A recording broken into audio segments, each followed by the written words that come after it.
everybody. Welcome to Frame Rate, the show where we rate frames. It always starts with a giggle from my co-host, Mr. Abraham Epperson. Because you usually say something fairly humorous right before you start.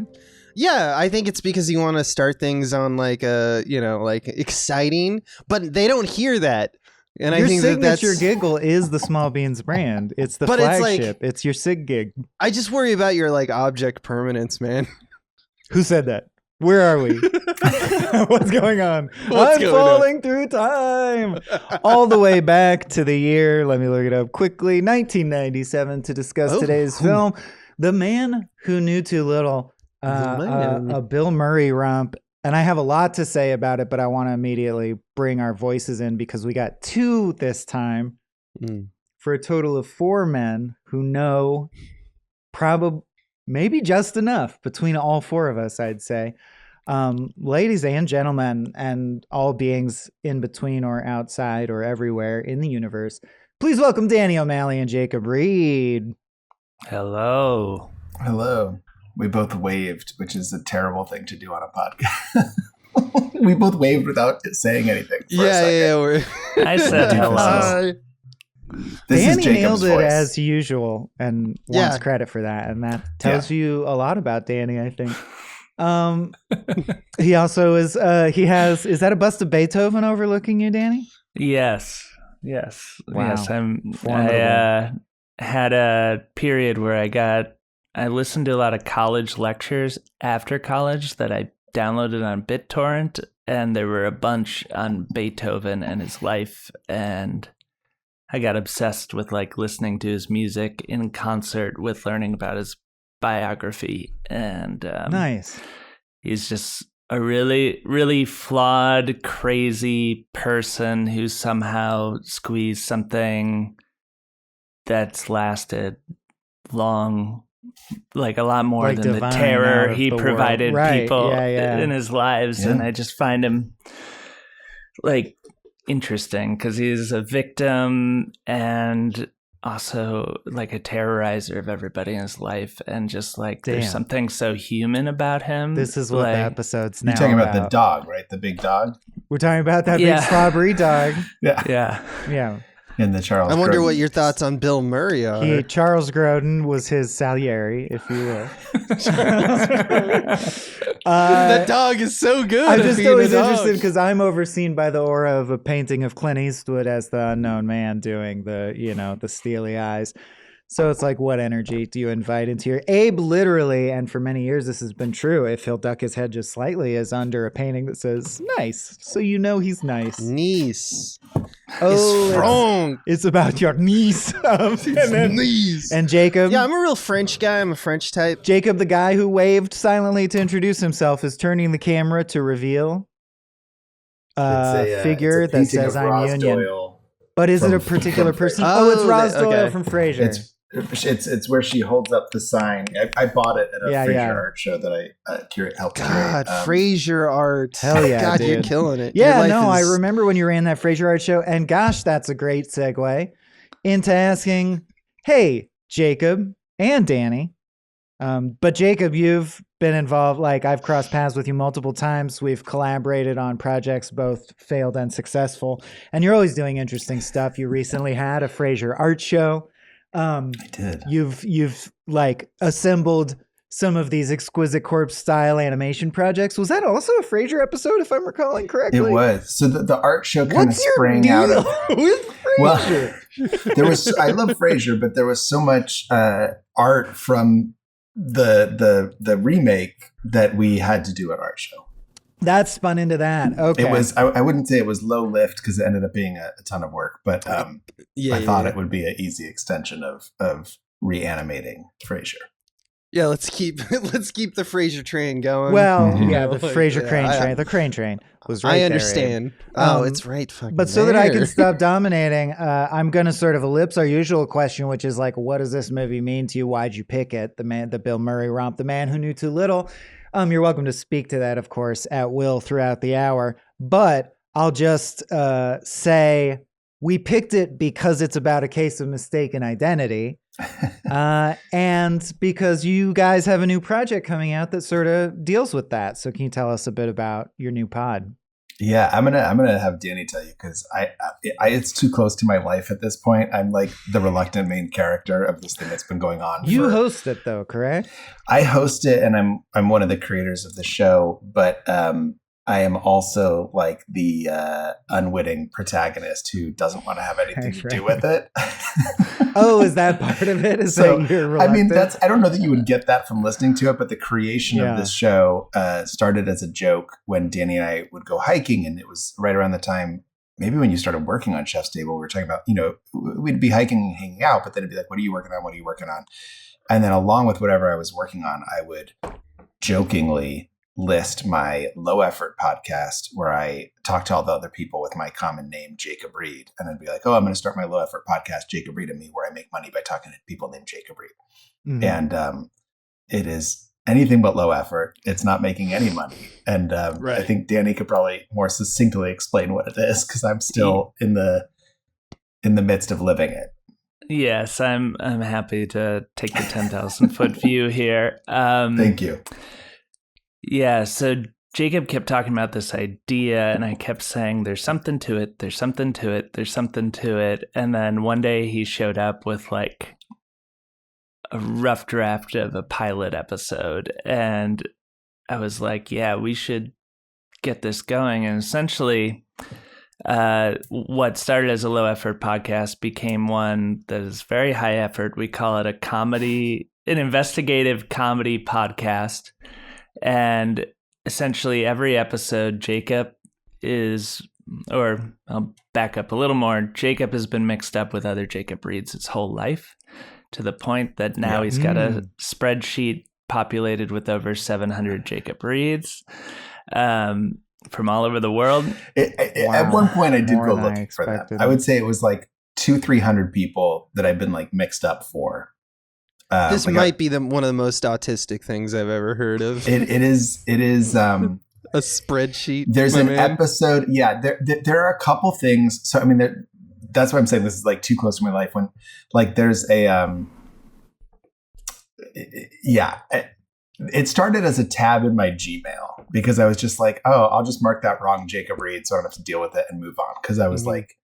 It kept a very clean inbox. So this wasn't people, was it? I'm sure it's a mix if we're talking 700, but it's mostly people sending emails to people where you go, this isn't me, but you can decipher from context. That's kind of how it started. That's some other Jacob Reed who must be a whatever. Yeah, and so sometimes I would call them, I'd track them down and find them, not for a podcast, but just to be like, hey man, I'm getting your cable bill. No, see, that's the line. Okay, you're weird. Yeah. That's weird. That's weird. But in my mind, I'm like, this guy should know that like his cable bill's going to the wrong person. And I do get emails from other people with similar names, and I just go, this is not who you were, wrong number.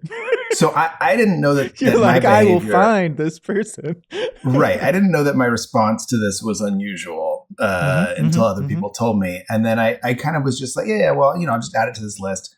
And then when the pandemic hit, I had a 5-month-old and I was working on a TV show at the time and everything shut down from the pandemic. And I was in what is now like a workspace, but was a creepy kind of cobweb, ghost centric murder garage. And I would just sneak out here after we got the kid to sleep at night. And while my wife like watched stuff on TV, I would just open up my laptop and look up these other Jacob Reeds and live vicariously through them and try to track them down. It's kind of beautiful. About the Josh fight, the internet. I've heard of Josh fight. Yeah. That came out of COVID as well. It was almost like we extended our, like when people were locked down, they were like, I need literally any detail to connect, I think it became a search for connection and meaning. Yeah. And the way it works is every episode, Jacob. And no money. No money. Definitely no money. But the way it works every episode, Jacob is tracking down another Jacob Reed to get an answer to an existential question about his life. And is the question vetted by it would be appropriate for this Jacob vis-a-vis their line of work or a detail of their life? Or do you just go, I'm curious about this today. Let's ask Jacob Reed. We picked the Jacob Reed that is as close to an expert on that thing or has lived experience as possible. So like a lot of people would compare it to sliding doors. Like I could reach out to this person, find out how my life would have turned out. So, because I feel I've said this before and I feel very similarly, like my unique life has only yielded like a handful of things that I really know and can stand behind are true or like good advice I would pass on. And everyone gets a good vantage by which they can accrue a limited amount of wisdom, right? So and like an example, I do not know why you'd be like, why let's ask all the Jacob Reeds. But I'll give you an example to like so the audience can just have a clear picture in their head. But like Jacob quit playing piano as a teenager, somewhere around there, and you wonder what would life be like if I kept pursuing it, if I had followed through on it. And there's a Jake Reed in who has a trio called the Jake Reed Trio. So we reached out to him, met up with him in South Pasadena, only to learn that this was another drummer, Jake Reed.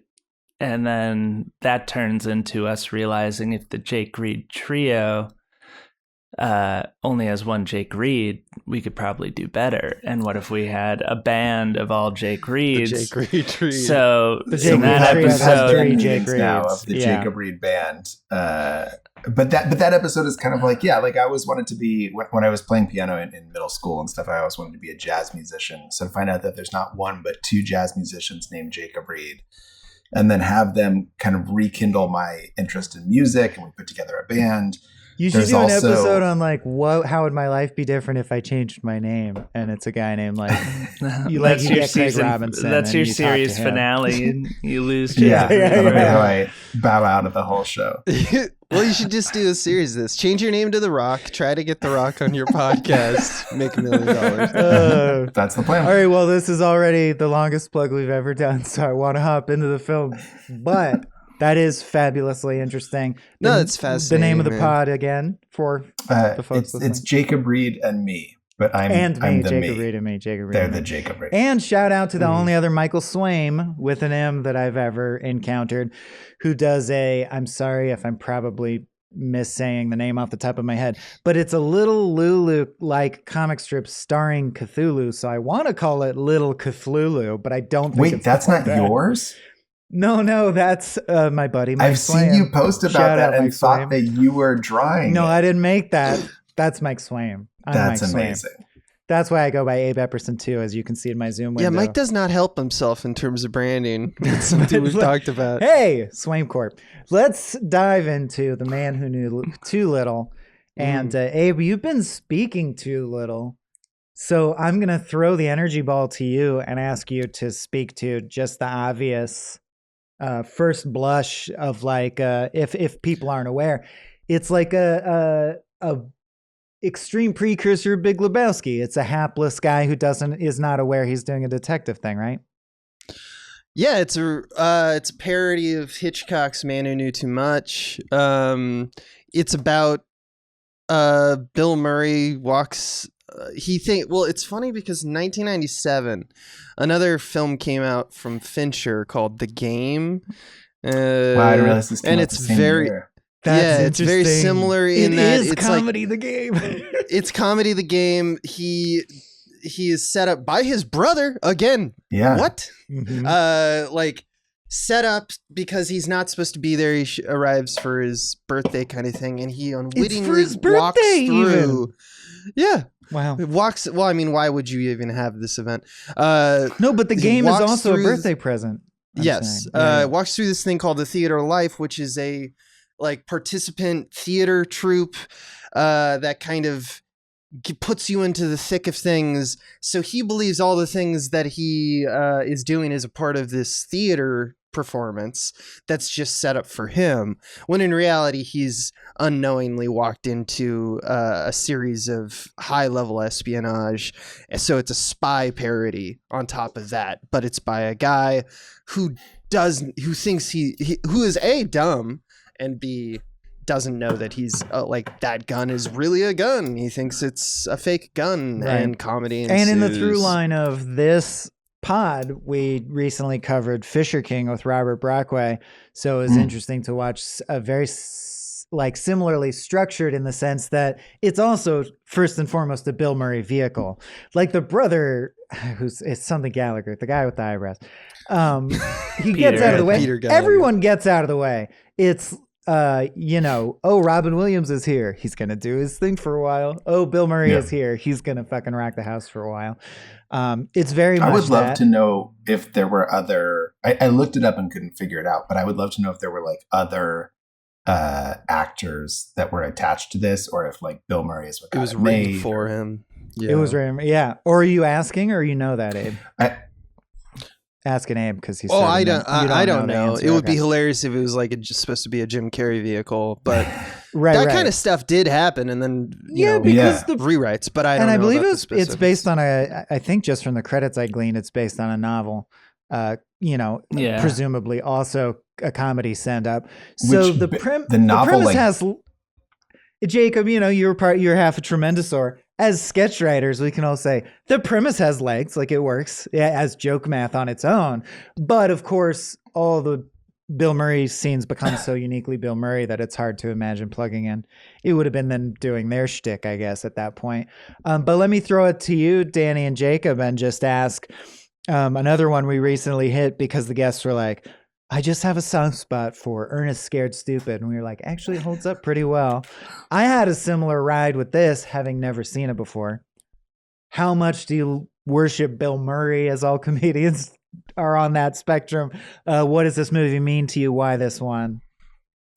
Well, so, I mean, I don't think I realized until I was rewatching this that I think I was like obsessed with this movie for a little while when I was like 13 years old, 12 or 13. Because when the music came in over the titles, over like the studio or the production company, cards, I had a visceral reaction that when we all talked about like picking this movie, I did not remember any of this at all. And so when I was like 12 or 13 years old, I had a VCR hooked up to my computer with like AV cables, and I would rip movies from like VHS tapes. And so that I could like watch them later, even after the Blockbuster rental or whatever was over. Right. Yeah. And so I think that I must have ripped this movie because I remember like all of that flooded back to me when I was watching it. I think I watched it a bunch of times. So it might have more of a, soft spot for it than I realized. But I remembered it being pretty bad. And I think it was better than I remembered it. Oh, so you didn't pick it thinking Abe and Mike are going to love this. I love talking about it because it's such a great comedy. You were like, I wonder if this even holds up. Okay. I just remembered of the movies on the list, I remembered it kind of being like, oh, I kind of remember that being like fun. But then I as I thought about it more and like remembered what the plot was, I was like, oh yeah, it was like I maintain there's some good things about it. I do think that the script as written was probably like pretty solid. So I was one of those kids that like every Sunday the movie times came out and I would check it and I'd watch trailers on like before Blockbuster tapes and things like that. So like I saw everything and I knew how to get in R-rated movies like really young. I saw Big Lebowski. You can't just throw that out and then not help 12-year-old kids of today. I bought so many tickets. Which of the three kids in the trench coat were you? Were you middle kid? No, I bought so many tickets to the Cider House Rules. Oh, that's so good. Oh, you just buy for a PG-13. Yeah, and then you walk in another theater. But Barton Fink. But like I saw like Big Lebowski opening day, and so I was like, wow. I'd seen movies as they were coming out, and like I'd go to school and talk about them, and everyone would be like, "What?" Like, no, because yeah, I'd get one friend to go if I was lucky. Just imagining Danny, 8 years old, being like, "The dude abides." Am I right? No, this aggression will not stand. Am this I right? aggression will not stand, man. I remember talking to my friends at lunch about The Big Lebowski and saying, like, "Oh my god, this movie's so funny. You guys got to see it." And then one of them was like, "Isn't that movie about bowling? That's fucking stupid." And then like that was the end of the conversation. And it was my buddy Matt, who now can recite every line from that movie. My friends didn't die face down in the mud in Vietnam to watch a bowling movie. But tastemaker, man. So Danny, you were literally like a child wandering into a movie. Oh my god, It's amazing. absolutely. Child, Donnie. I saw this in theaters, and I remember loving it. And then, like Jacob, I watched it a lot, but because I think it was on cable a lot. And I think like going back into watching it, like I was young enough that I wasn't really that critical of it, and I just enjoyed it. And like having Bill Murray on it just told me it was funny. There's no like internet reviews to see what other people are thinking to pull yourself out of your experience. And so like watching it, two things kind of were running at the same time. One, there were a lot of things in the film that like were funnier than I thought they would be going back to it. And then I kept thinking like, what would I do differently to get this movie up to the point that like the premise is rewarded fully, because the premise is really great. And I even think like the cast did a pretty good job in it. Like the Russian butcher guy was a lot of fun. AKA Alfred Molina. Yeah, Alfred Molina. I totally forgot he was. He like steals the movie. Like it's an example of a character actor. He's a great character. Having like a part that is so one dimensional on paper and just being like, I'm gonna give like 4,000% into this role. Yeah, he is the opposing assassin they send in to kill Bill Murray. Boris the Butcher. Mistakenly believe that Bill Murray is an unstoppable John Wick who's killing all our guys. Yeah. And then he gives him his gun at the end of the movie because he's like, "You're so good. I'm retiring." I retire. Yeah. There's a code of honor, and like the things that like started to come to mind, because you guys mentioned The Big Lebowski. I also thought of Lock, Stock, and Two Smoking Barrels, because it's all these different parties kind of like getting mixed up in London and like culminating at this big serendipity. event. And then I also thought about how this is like one of those rare movies where you take the mechanics of like Chaplin or like a Mr. Magoo story and put it in a scripted feature comedy, and you don't see that often. Like Jackie Chan was kind of the last gasp of that, doing the Buster Keaton thing with karate. And shout out Brett Ratner hanging with Epstein in the picture that dropped today. It's actually like Director more Melania. directly Pink Panther, right? Yes, it felt very, very Pink Panther to me. Because it's the unwitting Inspector fool Clouseau. who succeeds. Peter Sellers stumbles into success. Yeah. Okay. And even the opening say credits are like very Blake Edwards. You know, it with is. the little Like it knows legs what walking it is. around and everything. I have my extremely short capsule emotional review, I want to say, which is I also found it funnier than I thought it would be in the first 20 minutes. I thought it was exactly as enjoyable as Game Night, which is pretty good. And and more enjoyable than The Wrong Guy. And I really love Dave Foley. I'm a huge Dave Foley head. And we screened The Wrong Guy, which is basically the same premise at one of our movie nights. And I was like, Brain Candy, Kids in the Hall is better. You know, like it was nice to see Dave. It had its moments. But I got to say, as someone who actually has a pretty big chip on their shoulder against Bill Murray a lot of the time, not for any particular like hatred reason, I'm just like, he's fine. I'm always hit or miss with him. This was a hit. I will watch this again. And there are lines I remember and go, ha ha ha, that's such a funny. Like with the, as you said, they accurately and correctly bank off the premise sometimes in very hard ways where I'm like, wow, that would slay in a writer's room. Good line. Like when at the end they say, we want to recruit you to the real CIA or whatever, right? Which is how they choose to escalate the game. He goes, okay, I'll do it. He still thinks it's a play. Oh, you want me? Oh, okay. I'll do 3 weeks. No, I'll do 5 a week. And they're talking about assassinating like heads of state. He goes, 5 a week, but I want to do kids or old people 1 day a week for free. My favorite line in the one movie is old people and it's free. And the guys are It's like, a great line. this guy's a fucking cold-blooded Yeah, killer, and they man. look at each other like, oh, very fuck. Yeah, I think it punches above its weight. Abe, do you agree with the board on that? Yeah, of course. Oh, I do good. think that this is well, it plays like one game and only plays one game. It's fantastic, but it is one game. I did not expect at the end of this film. It's just implied that this man is dead in 24 hours. Like, because the movie walks away and says he did it. He did the thing, and now he's a CIA agent. Spoilers.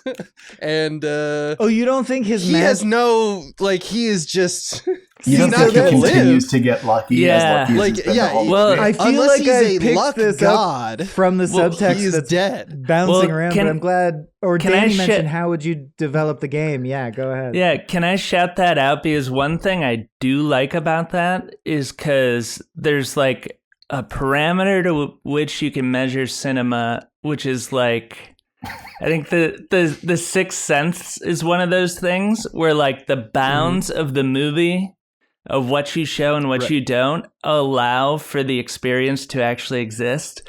And like this whole movie, if you were in the car for that full car ride, like the secret would come out and it would all fall apart. And like part of the genius of this movie that like is really fun is like, I don't know, I kept thinking about it from a writer's perspective of like orchestrating all this stuff is just like, I would have such a hard time putting him in these situations, not knowing how to get him out. And some of the ways they do it are so like the marble game in the hotel is like the whole time you're like, why are they playing that and not playing chess? And then like when the marbles all go over the floor and the guy falls and wipes out, you're like, oh, You're like like, of they're really course. like rigging everything to like. Okay, so this is where I got to push back though and say the thing that, like, I think genius is too far, and for me, what did drag it down? But you know, differences of opinion or what make horse races or what have you. I was like, we're pushing into Act 3, and he didn't. I really thought, and I still think it would be better if he then suddenly realized, oh shit, I'm in over my head, and we get that. That's the more modern screenwriter. That was right? my prescription. It needed like the true We lies. get to see him suddenly terrified. The secret True comes lies. out, and now it all needs to reconcile, and they never give you that, and that's why I compared it to silent films. It's like Chaplin always is just missing the things, never gets agency, and it's just like the or fun. Mr. Bean can have this, Magoof.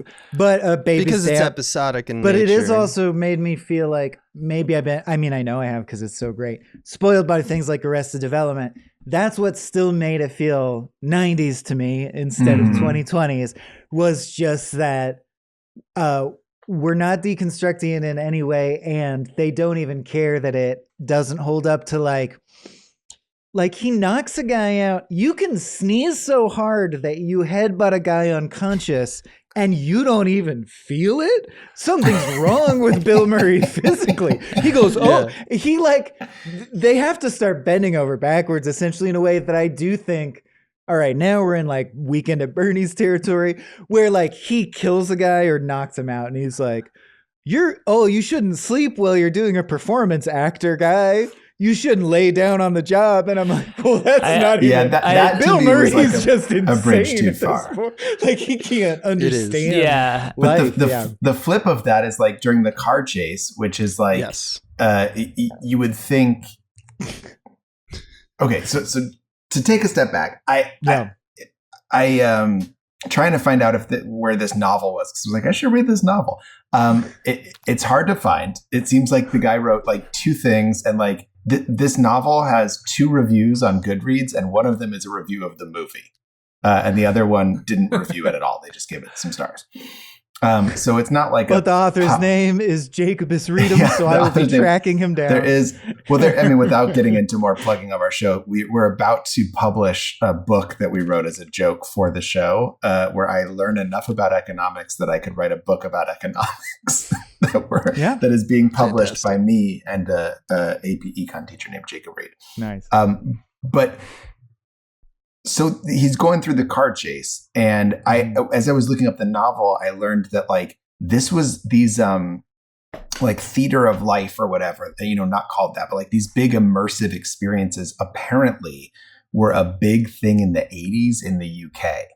And that was like an actual enough of a thing, the way that like we have, Sleep No More and all escape of those things rooms now. are a moment. Yeah. But for whatever reason, that was enough of a thing during the 80s in London, which is fascinating to me and I want to know more about. But even with that, if you thought that was what was going on, and then you're driving around London, like the number of people that would be involved in it, it just doesn't make any sense. And know that your hands are controlling the car. Bill Murray is driving the car in the car chase.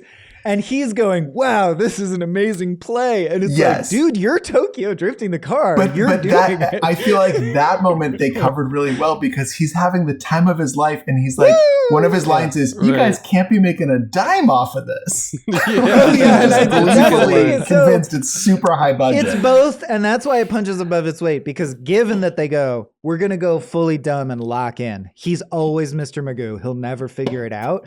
Does buy you jokes you couldn't make otherwise. Like, am I talking to an actor now or a human being? Neither, sir. I'm a policeman. What is going on? Oh, you enjoying this? Yeah, enormously. They pay off the premise forever. I just was genuinely surprised. I'm like, wow, he's never going to... At the end of the movie, he makes his CIA agent guys essentially make Garfield. He's like, start being a cat. Oh yeah, so that shot. Everyone's terrified of him. I think that's what it was. I think that shot to me is everyone terrified of Bill Murray, and they just had this one long shot where it's like he's just gonna riff and you do whatever, and those guys were like hires for the day, because they're just they got the beach for a day. There's these two guys, they're gonna be whatever they call the CIA. And they're like, holy shit, I'm in a scene with Bill Murray. And this is also like, I wouldn't say the height of Bill Murray's fame, but like a couple years after. Like this is like right 3 years after before the reinvention of Bill Murray with like Rushmore and whatever. But like far enough after Ghostbusters and Groundhog Day and like all of these vehicles where he's incredible in. And so, to me, that shot was just the director being like, he's going to do whatever the fuck he's going to do, and then we'll just roll on it. And then they all thought it was hilarious, I guess. But it doesn't make any sense. I did love the bit at the passport place in the beginning when they introduce his character. And like, he's asking, what do you want to do? Like, what are you here for? And he just starts talking to the passport guy, and then like, time passes and he's like closing out the passport line, and people are like, I'm on my that's like clocking out. Bill Murray is essentially someone at some point calls someone Venkman clearly as a, but if you know what I mean, like even from Ghostbusters all the way through so many of these movies, like a Jim Carrey, he's, until he reinvented himself, always expected to play Bill Murray, essentially. So it's always interesting to look at the beginning of the bookend of like, what is the screenwriter going to shorthand? Like, this is what he's like. And this reminded me more of anything of What About Bob? I was thinking of that movie a lot. Obsessive, annoying Bill Murray. But then I thought, in a very interesting way, that's like what the screenwriter wrote for him to do. But the fun and games stayed focused on the premise, and he's almost the most transparent, or one of the most transparent, just like, I am a cheerful guy who's here to execute the premise that was presented. It was interesting to me how little spin was on it, if that makes sense. Well, I want to talk about the, because I think it's interesting that you mention his, like, the breadth of his career, because the late 70s, early 80s, into, I guess, like even Groundhog Day is reminiscent of this. So early 90s, his character was always an asshole. That was the point, right? It was to kind of be like a wisecracking, I'm going to see through, like in a meta level, I'm going to see through all of this bullshit and be real with you. And that was a lot of that group. That was Chevy. That was, Ramis. Like Dan Aykroyd and Ramis's bag, right? And it's interesting that I think after the Hurricane kind of stuff came out and the fallout with Ramis after Groundhog Day, like it was clear that his pop cultural appeal had taken somewhat of a hit of, oh, you're actually that person in real life a little bit. Like you're demanding. I think we need to define the term Hurricane. Yeah. Have you not heard I don't know anything about this. Okay, so the Hurricane, for people who don't know, is he had this like reputation. He is Bill Murray. Once he had reached the height of Ghostbusters, and people talk about Razor's Edge, which was like his pet project, which didn't do terribly well, but is actually a solid film. It's all right. But like bombed and stuff like that, and he got very kind of pissed off about it because he didn't want to be typecast into this kind of thing, and that impetus kind of led him to build a reputation inside Hollywood and out that he was hard to deal with. And I think famously it might have been, I don't know who coined it, but I think it might have been Ramis, who's like the Hurricane, because he's hard to deal with on a set. Nothing like a Bill Murray again, and you have to like you have to say this in this day Devil, and but age. with Bill Murray. Yeah, nothing like morally dark, like, oh my God, more, but like diva beyond belief to the point where you're like, okay, well, that's objectively an asshole. Right. So like everyone's waiting around for a whole day. You don't tell anyone where you are. You're doing coke in the swamp. You don't. Yeah. So it's 1996, 97. And he's like, okay, fuck everything. Like, I'm going to just play like a Peter Sellers type. I'm going to play a dumb dummy who is funny because I'm in circumstances, and going to be less about the meta kind of involvement of it. But it had to have that arc. It had to have that meta. And so the premise is doing all the lifting instead of him just riffing through the scenes doing that. And even like, interesting you say that, one of his, Peter Gallagher's very brief scenes is telling his wife, like, my brother's coming, or like she tells him he's here, but he's like, oh, I didn't expect this. The Germans, we can't do this. I have to set up this farcical situation. I thought your brother was sweet. Oh, he is sweet. He's a very sweet guy. It's just that he'll be in over his head. It's almost, I feel like, they had to have, they had to have had discussions about the place in Bill Murray's career and how he wanted to come off in this film. Totally makes sense. Yeah, I think in the there's flow a lot of of his that. career. I think on the riffing too, like some of his weakest moments were like, it felt like riffing, like when he started doing like Clint Eastwood impressions or the "Here's Johnny" thing. I was just like you don't need, like, there's so many jokes in the film where I was like, wow, that, like, I didn't expect the Helsinki joke where the Russian guy wanted to cut Bill Murray's neck, and the henchmen were like, not like Helsinki. Please don't. We had to clean up afterwards. And like, and just like that. Yeah. That's something that's actually kind of like, those jokes actually exist much more in media today than they did back then. And like, there were a couple of moments where I was like weirdly advanced for this film. Totally. It's premise first. You're absolutely right about that. I think we have this high concept ideology now, more recently, especially with comedies, where it's like premise first, and then all we have to do is just improv lightly. And it's interesting. You can almost see the Bill Murray reinvention through some lens. I mean, he's a pretty inscrutable guy, so I don't pretend to know what he like thinks like really, but it maps to the narrative of like, I'm going to put myself in humble service of directors I can actually admire. Like, his reinvention seems to be like reaching out to directors who are considered really heavy hitters artistically, and then humbly doing whatever. Like, I do feel like when he's in a Wes Anderson or a Spike Jonze or whatever, he really is their tool. Yeah, like Lost in Translation being He's like his second loyal to the script lift at this point. He seems like a different dude, or that was a conscious reinvention. I think this was in the transition of that. He was searching for it, I think, a little bit. I mean, I'm reading like, into if you're it acting like an entirely. asshole, maybe you're sick of this lane and you need to switch lanes, and he eventually did. Yeah. Is Yeah, that I an think interesting that's way to look at it? True or not? One thing I felt was like in What About Bob, I'm wholly convinced in that performance. Like, he's not the Bill Murray asshole. He's like this likable, kind of innocent guy. And I felt like this, you didn't quite buy into that quite as much. You did because eventually you're just like, I'm going with this movie and I'm going to let it take me there. But I didn't, like you were saying about the headbutt with the sneezing. Like, I felt like they could have done a little more anchoring us into this. Well, the butcher shoots him with a dart with a liquid in it, and he falls unconscious and wakes up hours later and goes, "This is a great play." Like, come on, dude. Come on, man. It's a play. They're drugging you and shit. Yeah, and he's like, "Give me some of that after." Yeah. Can I buy that? When he finds the guy dead and just keeps like waving in front of him, you'd be like, "Wow, you are so committed!" Like he just throwing stuff at him. Yes, yeah. Like that. Give this guy a raise for me.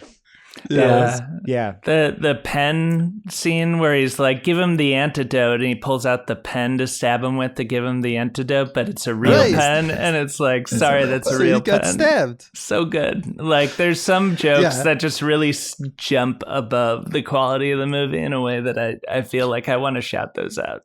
Because if the person, people who made this ever listen, I want them to know, like, some of those swings are still, like, landing. Definitely. Oh, yeah.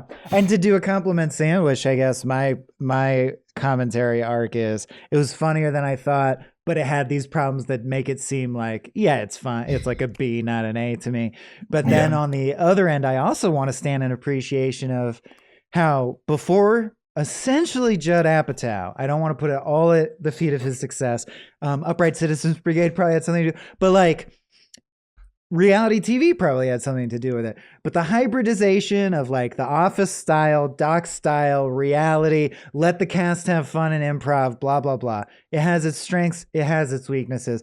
But I do think there's something special and interesting about in 1997, even a quote unquote dumb, silly, stupid comedy that's a vehicle shaped around like who's going to put butts in seats? Bill Murray. They felt the need to like light it properly and do film setups and have camera moves. And instead of just everything is generic coverage that we then get in the editing booth and smash it all together, like and there were even moments where I was like, that even would have been maybe funnier if you punched to a close-up Bill, but you kept it in the wide because you didn't want to break the 180 or whatever. And it was just funny to remember like bad scripts, like Beverly Hills Ninja looked like a real movie. And I actually admire that. I love the 90s because it was kind of like this threshold of talent that built up. And when digital filmmaking came around, like the language of film kind of fell apart a lot because you'd have directors that overshoot. They just shoot a bunch of angles and figure out in post. So the pressure to like know what you need to do before you roll expensive film is no longer there. And then you had this like style got separated from its meaning in that process. So like when I watch Friday Night Lights, I'm always thinking like, it just feels like we're spying on these people from a boat 100 yards away. And it doesn't like, it's supposed to feel intense because it's shaking, but it's a long lens. And I think like there's exceptions. And like you're like, this is not a show about voyeurism or distance. Exactly. Or like, it is not thematically like the Office did it really smart where like if there was a secret conversation, there was a long lens filming through blinds or from far away. And like the lenses were attached to their meaning. And like when you watch stuff post 2000s, depending on the director, like the connections between the implied meaning of the form of things is completely like, it ranges from like totally on point to like totally sloppy, and it just seems like they're doing a steady cam because they got a steady cam. Of content. Yeah, man. You're so. It's such a good point. Abe's in love with you now, Danny. Yeah, it's such a good point. Have you ever read Alexander McKendrick's on filmmaking? McKendrick being like Sweet Smell of Success and stuff like that. No. He talks about this in an era before the 2000s even happened, and you're like quoting him. It's insane. This is like all Danny talks about on his Substack, by the way. It's like it's all everything kind of becomes relevant. Yeah, everything becomes relevant again.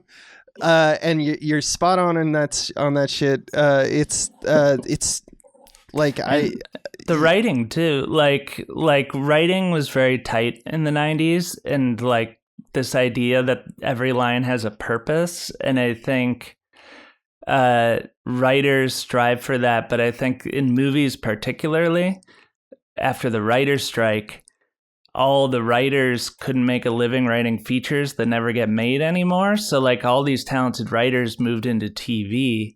And like, I think in film, they like all I wrote feel Cheers. I feel like I history. don't get good endings anymore, and I don't get tight movies anymore. And I feel like we're still trying to reclaim this it. This movie's 90 minutes. It's so good. 90 minutes long. Think about all of the stuff that happens, all of the sequences and all of that. I mean, I know it's not like a super complicated premise, but like there's a lot but it's more that than happens in 90 minutes. Or like there's even what I would call elegance to the information exchange to the audience collective brain in the unveiling of the premise. Like they cut you in media res to what you think is a real scene of like a drug pimp robbery situation, and a befuddled British guy walks in. And they leave it to you to retroactively, you know what I mean, understand that it's the theater of life thing. It's just basic and then if you show don't, they go tell to the news stuff. clip to give you But you that bet framing. your ass 80% of modern comedy filmmakers would absolutely just have a guy at a desk going, we do theater of life. It works like this. Here's Amy Poehler to say some funny shit back to me. And I love that. I just like the discipline of, even though Bill Murray, was allowed to riff, it was very much like, okay, we've got the setup, Bill. This is one of the periods we are allowed to riff. As the camera pulls back, you'll have roughly 15 seconds. Think of what you're going to do now. We'll get 3 of these. You know what I mean? Yeah. I'm really curious. Also, the idea of playing around inside that world, like sometimes they take it seriously for a while, and then you have like one of those fantastic lines where it's like when the cops get involved, turns to a policewoman. Did you trace that call? She's like, I'm an actor. Because it's a mix. And then he's like, got it. And then he asks a real policeman, did you you trace that call? Yes. That's great that he goes, understood. Did you trace that call? Yeah. I'm an actor. The scene between the peeling back, the moments to peel it back is so choice. The call when the police call Peter Gallagher as the brother to be like, your brother assassinated this whole thing, and he just thinks they're not dropping character, and he's like, I know, I paid for it. Who do I have to like? It's such a okay. good... Can I talk to your manager? I love my that manager is like a CIA director. Dude, he rants about like a human being. He rants about the government in that conversation, and then like their conclusion afterwards is like, I think he's a right-wing extremist, and like like because he happened to talk about the government being bullshit. He's like, this bullshit government, and you're socialist, and all this, and then like they hang up when he hangs up the phone. They're like, I think we got a right-wing extremist on our hand. And that totally went over my head as a kid. So good. Also super loved that Bill Murray honors... From Bill's point of view, right, everyone's an actor. The moment where he finds an old woman who we understand is a real dominatrix just servicing a client. And the client is an old man whose kink is he likes to be dressed as a little boy with like a diaper and a beanie and gets spanked and told he's a bad boy. Bill Murray honors that he is playing a little boy, but through the lens of thinking he's a member of the cast. So he's like, the torturer. Get away from that little boy's butt. It's like that doesn't break his understanding. He's like, that guy's playing a little boy. I have to respect that. Yeah. It's so good. It's the yes-anding. Right. That he's really game for this experience. That joke also seemed like weirdly modern for the 90s. Get away from that little boy's butt. Like, I didn't remember that until they mentioned the torturer, and then I had like flashbacks of that scene before the scene actually happened. But yeah, like I feel even like the establishment of the nasal spray was really early in the script to like pay off the sneezing, knocking people out, like headbutting while he sneezes, and movies, like, I don't know, they were trying and they were making the effort to actually like use craft to sell this stuff, and like they communicated a lot of stuff very clearly and like in a way that's not exactly easy to do. That's true. And yet it's interesting that I think a modern screenwriter would sit around going, well, he can't be this dumb or oblivious. It's interesting how society just values some facets of realism, and because none of it's real. It's never been real, any of it, but like different facets. But they treat it real, and that's why we have suspension of disbelief. Like we don't have suspension of disbelief in something where it's like it feels like it, it's on digital. It's a shaky camera. It looks like every single sketch ever. Why is Gandalf crying in the show of shots? It's interesting that there's weird lack of beats in this film sometimes, like when he's like, Laurie, I'm gonna need something from you, and she assumes that he means sex, right? Like, you're gonna the femme fatale, who he of course handles expertly without understanding. And it turns out that he just wanted to drive, and they ellipse cut, like they jump forward and now they've switched sides, and we realize that he just requested, can I drive? They don't have a line that's like, obviously, like, I just wanted to drive on the other side of the road because I'm an American, right? That would fix everything. Instead, like, it cuts to me and goes, oh, that hits the spot. And I'm like, what is going on? There's no way that driving hits the spot. That's a weird... It needed a line like, I can't believe the steering wheel's over here, or something that's just like, like I've never driven from this side of the car before. But I think there's also like a wrestling with that, with the twist that comes next, which he's on the wrong side of the road, that allows him to evade the next person. So like all this farcical, we're tracking where the bomb is, it's turned on, it's turned off, it has to go through a briefcase, all this stuff. But to the point of the like handling of the love interest, I actually thought like weirdly constructive male lead character for the 90s, when so much of like the misogyny and the like Reagan man against the government is like built into the movies of that era. Super casually too. It has like very like, I don't know, the only human in the whole story was like the love interest, and that's like a very weird reversal of the gender dynamics of a lot of things. Even though she played like a typical role, like it felt, she's like a Leela. She's like, oh, I'm capable, respectable woman who's going to navigate things correctly, to contrast with how you're dumb. But they did, of course, good dialogue that has the double entendre where you're like, the whole time she thought he meant XYZ. Yeah. I have a question for you guys, because I've been trying to think about this since I watched it a couple days ago. If you're a studio executive now and you're remaking this movie, and let's say like overall, premise or whatever, you're going to keep 80-90% of the same. What if there's anything specific, what would you change? Who would you cast? Who would you have direct it? And I think I have a couple of those figured out for myself. So a little stunt casting. Instead of it's absolutely Donald Glover is the main for me that comes to mind immediately. That's fun. Because I want him to go back to his Derek comedy. Like he's too cool for school the last 15 years. I want him to do something goofy. But he can play both, which would be an asset absolutely that people don't. play the whole range. But Jacob, I absolutely know the one you're thinking of too. Is it Tim Robinson? Brian Doyle Murray. Oh, for me? Yeah. No, he would also be great. Those are two incredible picks for a recast of this.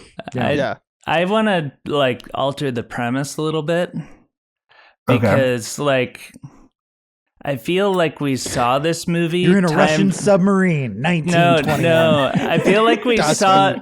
I feel like this is what happened to, I'd say, maybe half the crowd at the insurrection. Like they thought they were showing up to a protest, and then next thing, half the crowd is overthrowing the government, and they're like, you get the mob mentality where like, I guess this is okay, and you're like in it. And I bet a bunch of people just we're too stupid to know that they're breaking laws and like. Wait, so you're saying your remake of this would be set during the insurrection of the J6? Capitol? Is that what we're talking about? Okay, you'd set it during J6. And who's your main?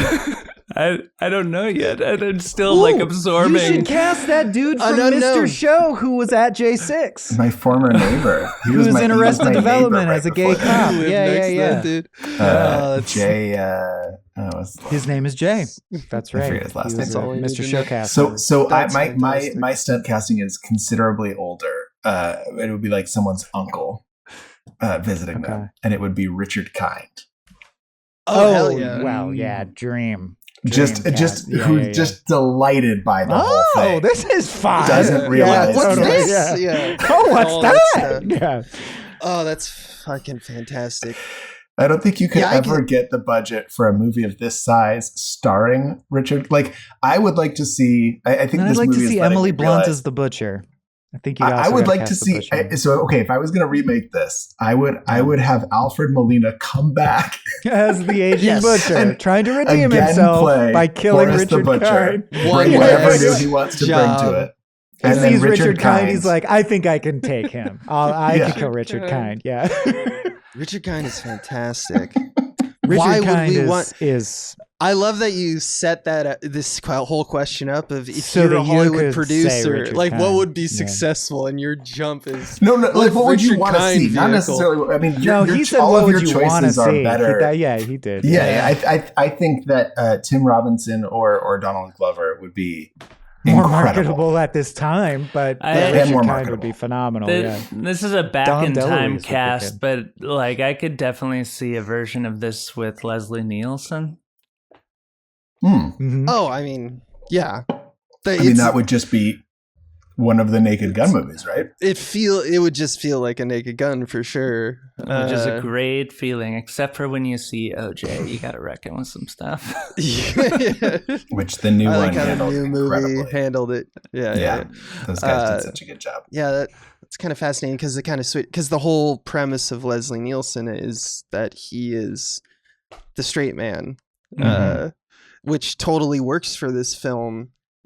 Like the apparatus is designed for that, but it's so funny because all the comedy of this movie does come from Bill Murray being like a whimsical, his character needs to move into all these dialogue, this dialogue. I think the straight man in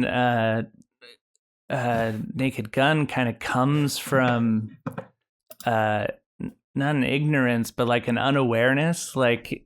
It's just like a weird thing where he plays the same note while playing a detective. Yes. Yeah. Sacha Baron Cohen as Bruno in the main role. So can we talk about that? Because I saw Bruno or Boris. Wait, we can't talk about Bruno. No, I was about to say we got to wrap up soon. I saw Boris the Butcher, and I immediately thought of the internet meme Super Greg from the 90s, which is around this time, early internet. Do you guys know about this? No. So it's like a DJ. And like, the unibrow guy in the red tracksuit. Yeah, it's like a unibrow DJ in a red tracksuit, and I like looked it up when I not Boris the Butcher. No, and guess who it is? It's Sacha Baron Cohen. It's actually one of his first like characters. Characters. Wow. Yeah. It's some creative director guy like clearly an Ali G invented this and put together a website. Yeah. And giving you a flavor of Super Greg, my home site for all homeboys and home chicks. I'm like, oh, this became Ali G clearly. Yeah. Yeah. Wow. Yeah, there before we kind of make our exit, the last thing I wanted, this is less of a talking point, more of me going what's up with that? The Gen X late 90s, we mentioned the game at the top of this podcast. The next 3 years of 97, 8, 9, The Matrix, Truman Show, existence. You know, like gaslighting is what it's all about. There's something real about the Gen X sweet spot of the late 90s where Gen we're like, Xers reality is like, not reality. This is all bullshit. Yeah. This is all bullshit. Fight Club, that is Gen X. Everything is all about you're paying attention to a script. The reality that you think it is not the reality that it is. I think it's because we made them all read Catcher in the Rye in high school, dude. Yeah. That book makes you think everyone's a phony. That book sucks. But then ironically, forever though. Ironically, these are the people who like made Trump a star and are still like supporting him at this point. Like it's a weird thing where like it's all bullshit people are now the people zeroing in on the biggest bullshit.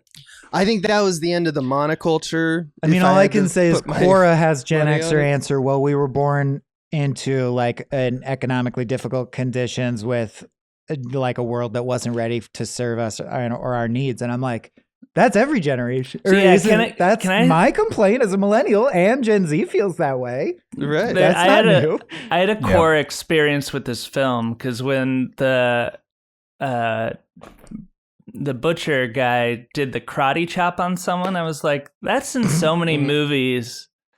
Yeah. Is that based karate in chop something? To the neck knocks you out. So I looked it up and like someone gave like this long explanation why it's plausible, but in a movie it happens at an angle and in real life it's got to happen directly from the side. And then like right below it is just like, hey, I'm a doctor. None of this is true. Like, it's the most welcome to information in the modern era. But like, I love that. It's just like this guy gave like so much information, which if people don't know, there's this thing, I think it's called the Chewbacca defense, where if you're in an argument, you like give someone like so much information that they'll like look at the cover of it and just be like, yeah, I guess it checks out, and then stop looking into it. Wait, why is it called the Chewbacca defense? Because Chewbacca's always doing that. No idea. but Fantastic. Like on Core, I went on it and I totally got Chewbacca because I'm like, this guy's got like a diagram of the neck with the artery and like talking about angles, and then like it felt kind of convincing, and then I just scrolled down and read other people and I was just like, yeah, never trust Core. I love this because now we know that Danny knows how to do this. That Danny can take us out in any he practices in a moment's on notice. Beethoven. That's why that's there. It's like a Jackie Chan training dummy. He's always chopping that Beethoven bust. He's always chopping. I'm on phone calls practicing my swing, aligning at the neck. Dun, dun, dun, dun, chop. All right, let's get out of here. My baby's waking and stirring, and that means my life's about to fall apart again. Thank you so much for taking the time, guys, to discuss. Thanks for having us. And fill in a missing Bill Murray link. Oh, man. Danny, Jacob, can you please tell us where people can follow you on social media if that's something you care about people doing, and then where and when they can find Jacob Reed and me?